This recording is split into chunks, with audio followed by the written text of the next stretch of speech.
বাংলাদেশের সঙ্গেও দ্বিপক্ষীয় ক্রিকেট সম্পর্কের ইতি চান ভারতের জাতীয় দলের সাবেক ক্রিকেটার ও পশ্চিমবঙ্গ বিজেপির বিধায়ক অশোক দিন্দা।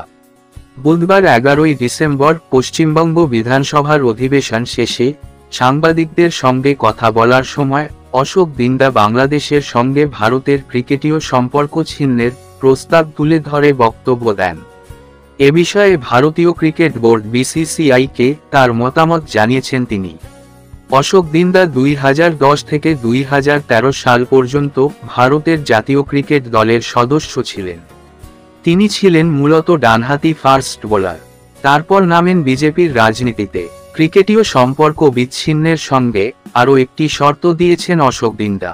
তিনি বলেছেন, আগামী দিনে বাংলাদেশের সঙ্গে ভারতের কোনো খেলা হলে বাংলাদেশ যেন লিখিতভাবে ভারতের কাছে ক্ষমা চায়।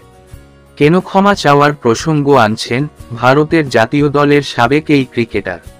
অশোক দিন্দার ভাষ্য, ভারতের জাতীয় পতাকা যেভাবে বাংলাদেশে অবমাননা হচ্ছে, তাতে আগামী দিনে ভারত বনাম বাংলাদেশের ম্যাচ হলেই যেন বিসিসিআই তার আগে বাংলাদেশের বিরুদ্ধে এমন কড়া পদক্ষেপ নেয়। তার দাবি, বিসিসিআই অবিলম্বে লিখিত জবাব চেয়ে ইমেইল করুক বাংলাদেশ ক্রিকেট বোর্ডকে।